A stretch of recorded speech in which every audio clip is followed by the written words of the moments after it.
आसिफ भाई। हमने ये हाँ भी आसिफ देखा, भाई देखिए। क्योंकि आपने वहां पर फतवे का जिक्र किया, पैसे लेकर भी तो फतवे जारी किए जाते हैं, इससे भी तो हाँ इनकार नहीं देखिए। करेंगे ना।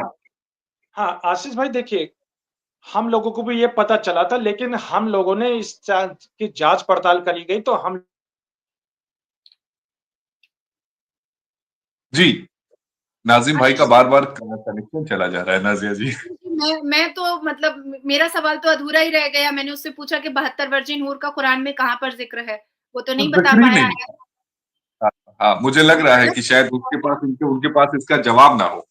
और आशीष समय भी हो गया जी। मैं हाँ, एक चीज बताइए। आपको क्लियर करना चाहती हूँ ताकि व्यूअर्स को भी समझ में आए। जितने भी अल कुरान के फॉलोअर मुसलमान होते हैं, वो अल कुरान की आयतें ना जानेंगे हो ही नहीं सकता, ये हो ही नहीं सकता।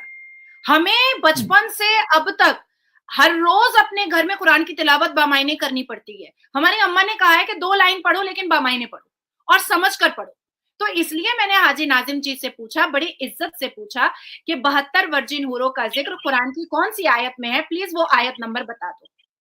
इसी सवाल के जवाब के साथ डिस्कशन भी एंड करेंगे। हाजी भाई आप बता दीजिए, उनका सवाल है, उसके बाद डिस्कशन को एंड भी करते हैं।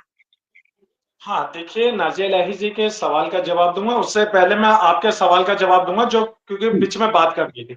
मैंने ये कहा था कि देखिए, जो फतवा जो होता है वो हमारी अपनी परेशानी को हल करने के लिए, समाधान के लिए फतवा लिया जाता है। तो देखिए, ये फतवा जो होता है सिर्फ मुस्लिम कम्युनिटी पे होता है, इससे संविधान का कोई लेना देना नहीं है, क्योंकि मुल्क संविधान से चलता है ना, संविधान के अंदर फतवे की कोई वैल्यू है। लेकिन आजकल जिस तरीके से फतवे को इतना प्रमोट कर दिया जाता है कि जी इलेक्शन में भी फतवे का इस्तेमाल होता है, तो इस तरीके का फतवा इलेक्शन में नहीं होना चाहिए। फतवे का सिर्फ इस्तेमाल जो होता है, जो मुस्लिम कम्युनिटी की समस्याएं होती है, उन समस्या को हल करने के लिए फतवे का इस्तेमाल किया जाता है। और रही बात यह कि नाजिया इलाही जी ने जिस तरीके की बात करी है, तो देखिए, मैं नाजिया इलाही जी को सिर्फ एक बात ये कह देता हूं कि आप मजहब नंबर सिर्फ बोल दो, सिर्फ आयत नंबर बस, और कुछ नहीं चाहिए मुझे। 72 वर्जिन हूर का आयत नंबर अल कुरान का तरीके का करने की जरूरत ना पड़े। और 72 हूरों की क्या, मैं आपको पूरी लिस्ट बता दूंगा, लेकिन मैं अभी सिर्फ आपसे ये कहूंगा आशीष भाई के सामने कि आप कुरान शरीफ को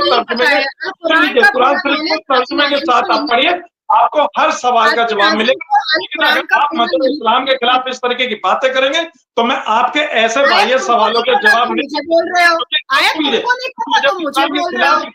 मजहब के खिलाफ अगर बात करेंगे, हाजी नाजिम आपके कोई भी सवालों का जवाब नहीं देगा। मैं हाजी नाजिम आपसे सिर्फ ये कहेगा कि आप कुरान शरीफ को सही तरीके से पढ़ लीजिए। अगर आपने कुरान तो इस तरह की बातें नहीं करती।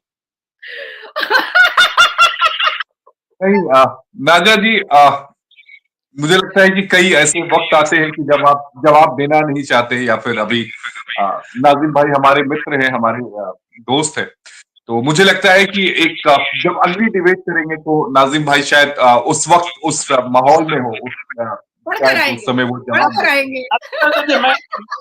आशीष भाई देखिए, मैं हर सवाल का जवाब दे सकता हूँ। आशीष भाई हर सवाल का जवाब दे सकता हूँ, लेकिन आज जिस तरीके से नाजिया इलाही ने मजहब इस्लाम के खिलाफ बात करी है, मेरे अल्लाह के खिलाफ बात करी है, नाजिम को इस बात का बड़ा दुख है। उन्होंने क्लेरिफाई किया है, माफी मांगनी चाहिए। हाजी नाजिम जी उन्होंने क्लेरिफाई किया है, उन्होंने नहीं, उन्होंने अल्लाह को लेकर कुछ नहीं बोला, उन्होंने भी लगाया ये भी नहीं, उन्होंने इस बात को क्लेरिफाई किया है। बहुत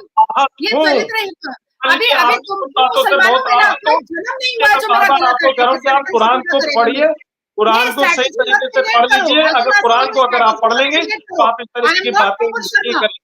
नहीं, आपने मजहब इस्लाम के खिलाफ बात करिए, आपने अल्लाह की बात करिए। और जितने भी लोग आपकी बातें सुनेंगे तो मुझे लगता है कि आपको कहेंगे, आपको कुरान मशवरा देंगे और अल्लाह से दुआ करेंगे कि नाजिया इलाही को हिदायत दे, अल्लाह हिदायत दे नाजिया इलाही को, इस्लाम की सही तरीके से बातें समझे और सही तरीके से इस्लाम का प्रचार प्रसार कर सके। अल्लाह से यही दुआ करता हूँ। तुमको कुरान की मफहूम नहीं पता होती है। अरे नाजिया इलाही नहीं पता, तुमने अपने नाम के आगे से हाजी लगा लिया है बस, पर तुमको अरे नाजिया इलाही नंबर। आप इस तरह के मजहब इस्लाम के खिलाफ बात करेंगे, अल्लाह के खिलाफ बात करेंगे, मैं आपके साथ डिबेट नहीं करता। नहीं पता, तुम जाली मुसलमान हो। मुझे लगता है कि नाजिम भाई थोड़ा सा नाराज हो गए। उम्मीद यही होगा। मैंने हाँ, हिजाब खोल दिया, उसको तो आयत नंबर नहीं पता, हुँ, उसको आयत नंबर नहीं पता। तो सीधा वाक़ई कहता ऐसा है, उसमें कहीं ज़िक्र नहीं है। ज़िक्र ही ज़िक्र नहीं है नहीं है क्या? 72 हाँ, 72 तो फिर वर्जिन ये हूर कहाँ से कॉन्सेप्ट कहाँ से आया नाज़िया? ये कहाँ से कौन लेकर आ गया? कौन इस्लाम के नाम पर मासूमों को बहका रहा है? ये एक्चुअली में आशीष जी हुआ ऐसा है कि मैंने जो एक्सप्लेन किया ना कि ये पाकिस्तान से मुफ्ती तारिक जमील और तारिक मसूद का बनाया हुआ स्टोरी है, फेक और फैब्रिकेट स्टोरी है। ये कोई 72 वर्जिन हूर है ही नहीं अल कुरान में। हम मुसलमान तो अल कुरान को फॉलो करेंगे ना, तो अल कुरान में तो हुँ, इसका कोई कॉन्सेप्ट ही नहीं है। तो ये 72 वर्जिन हूर का लस्ट इसलिए मुसलमानों को दिया जाता है ताकि वो अजमल कसब बन जाए, ताकि वो हुँ, याकूब मेमन बन जाए, ताकि वो बुरहान वानी बन जाए और अपने अपने हुँ, छाती पर बम लगा करके हिंदुओं को उड़ाए और खुद को भी उड़ा ले, इस संतुष्टि में, इस सेटिस्फैक्शन में कि ठीक है धरती पे हम रहे ना रहे, हमको ऊपर में वर्जिन हूरें मिलेंगी। हुँ।